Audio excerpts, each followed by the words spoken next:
Hey guys, this is Jacolia of Jacolia Gems. Thank you for once again coming back home, family. For those of you that happen to be new here, welcome. Saying code for y'all. Do me a favor. Subscribe to the channel, like the video, comment down below. Y'all, I'm going to make this very, very brief because I have some videos that's about to be long, and they're long for a reason. And it's because it's about to have a lot of notes, a lot of articles, a lot of scriptures and explanations. And some things I can't just sit down and chop up, part one, part two, part three, or I honestly won't be able to put them out because I study a lot and I have a lot of information in me. And if I sit and wait to do things, I won't be able to get the information out. So with that being said, I'm going to just give a little bit. I saw a post yesterday that began to say when you bring legalism into the relationship with the Most High, you remove salvation and all of these other things, and that's heretical. When we begin to look at Deuteronomy, the 13th chapter, it states that if you begin to see a dreamer or a prophet who operates in miracle signs and wonders, but they push you away and tell you to go worship other gods, then you flee from them. We have to let the Bible define itself, right? What is the worship of other gods? It's iniquity. Iniquity literally means sin in the Bible.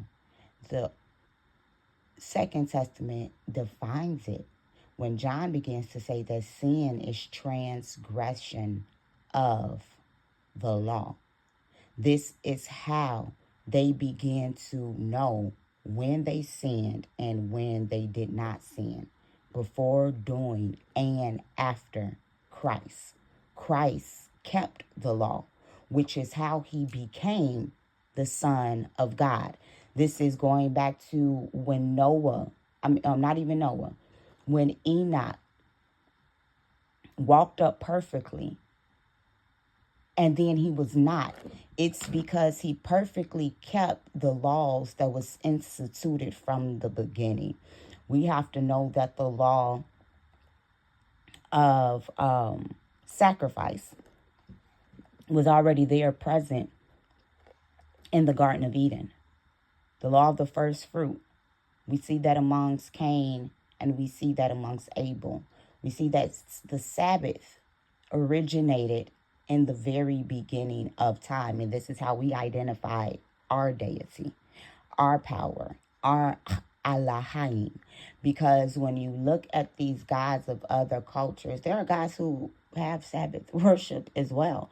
These gods, these deities, they have their own days. They have their own sacrifices as far as what meat they want, as far as what liquor they want, as far as what type of animal to slaughter, how to slaughter it.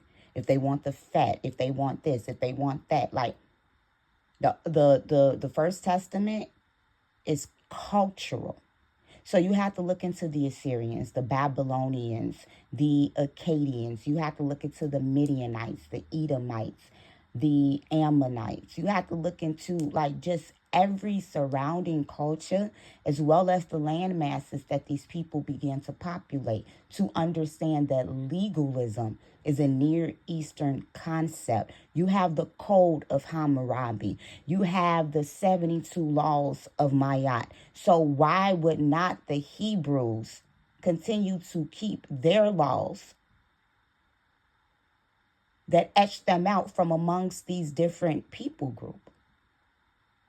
That wouldn't make sense. They made a covenant with their deity in the beginning. But we're going to use language in this video because I told y'all this one going to be long, right? So the scripture that's like to be used is in the beginning was the Word, and the Word was with God, and the Word was God, and the Word became flesh. That scripture, correct? And the Word was light, and the light dwelt amongst men, and we knew him not, and we rejected the light, and so on and so forth. So we are going to stay in scripture. I don't have my Bible in front of me, and I'm not doing the screen recording. So what I'm going to do is post this. Actually, no, when I make the long video, y'all going to get all of the scriptures, okay? So let's do this, right? So we know there that Rhema is the actual word that's used. There's a theology behind the word Rhema. Rhema means word, uttering, and saying. It's a concept that I'll go into as well. Logos also means word, but it also has its own theology behind it. These are Greek concepts that the Israelites were introduced to when they were in Greek captivity before Christ came on the scene. And this is where you get your book of Maccabees, your book of Judith, your book of Tobit, where you get your Sirachs and your Ecclesiastics, even the book of Revelation, and so on and so forth. The books that were taken out.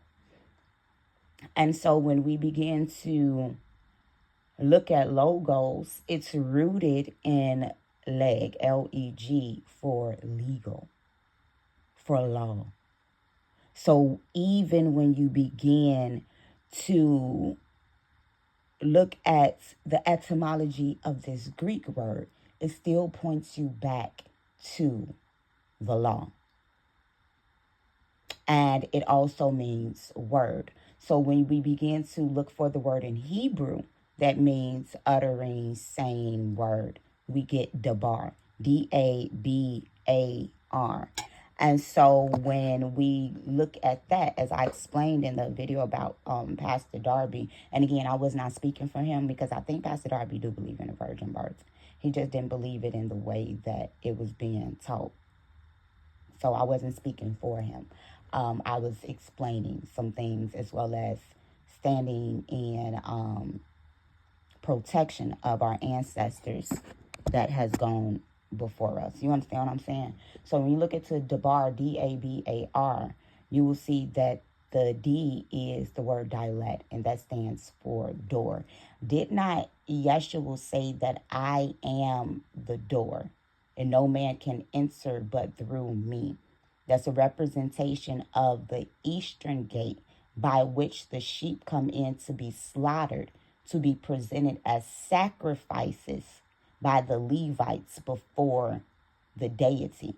So we have to walk through that door, because when he became a son of God, whether you want to say it was at his baptism or up on his resurrection, up on his ascension, these are three different schools of thoughts that the Israelites had schisms about, because there were some insertions into these books, and some Israelites then, the most early church fathers, as I forestated, they only used Matthew, the Hebrew Matthew, the part of the Hebrew Luke, and the book of Hebrews. But we will get into that. So when you look at the Eastern Gate, it's for sacrifice. Our flesh has to be sacrificed through the Melchizedekian priesthood, through the Zadoks, because the Levites did not keep their charge.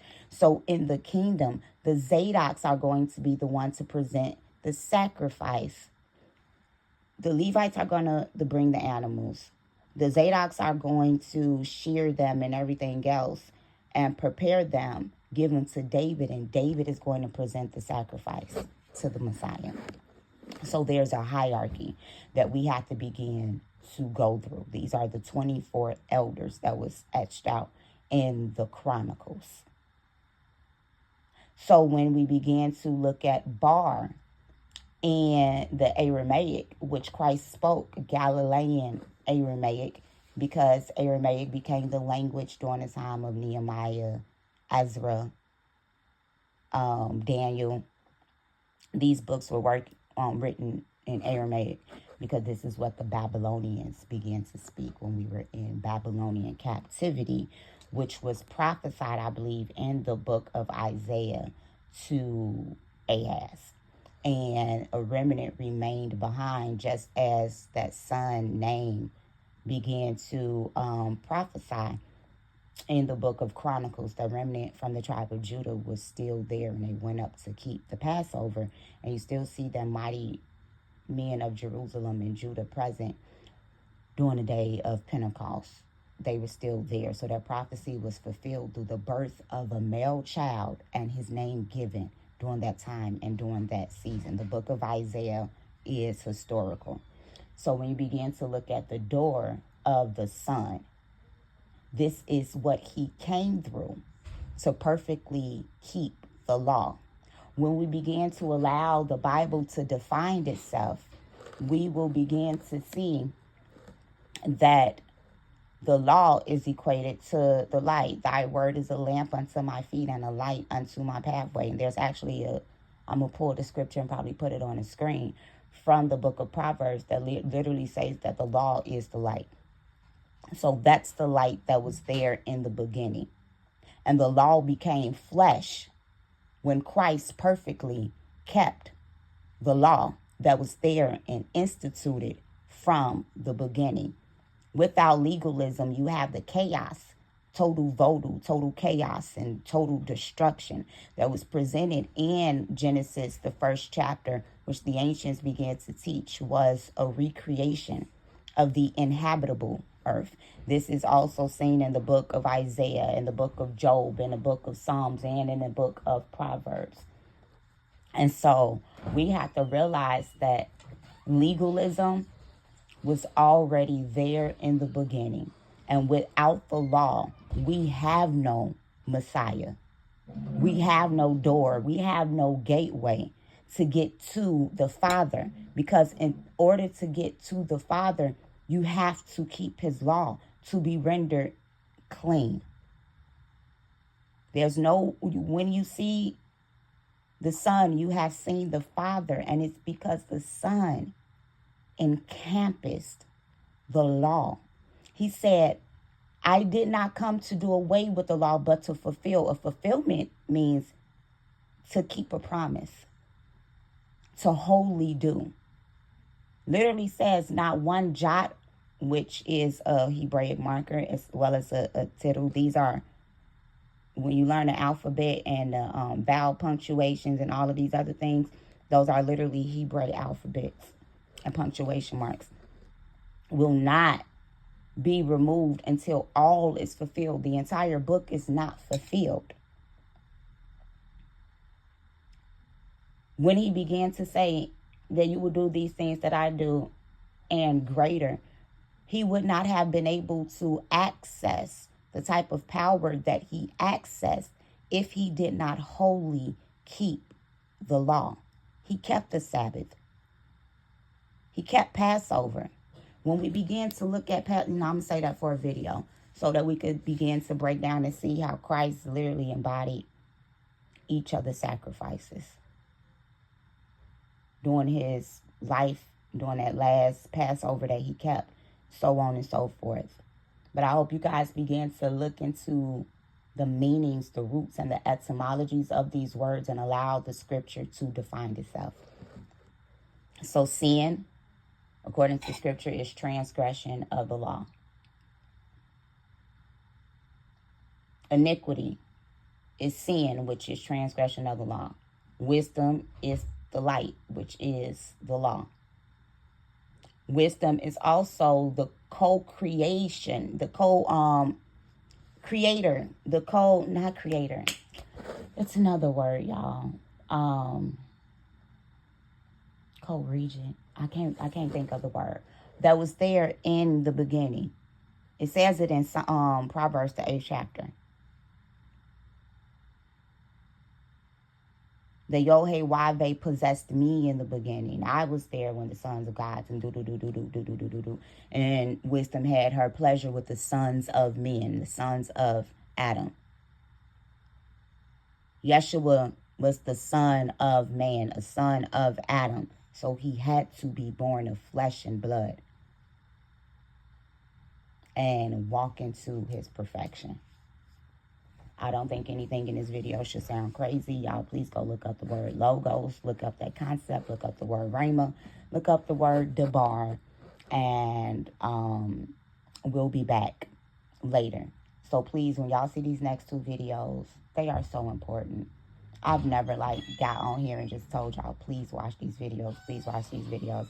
I am telling y'all, these next two videos are going to be very, very important. This is Jacolia of Jacolia Gems. Bye.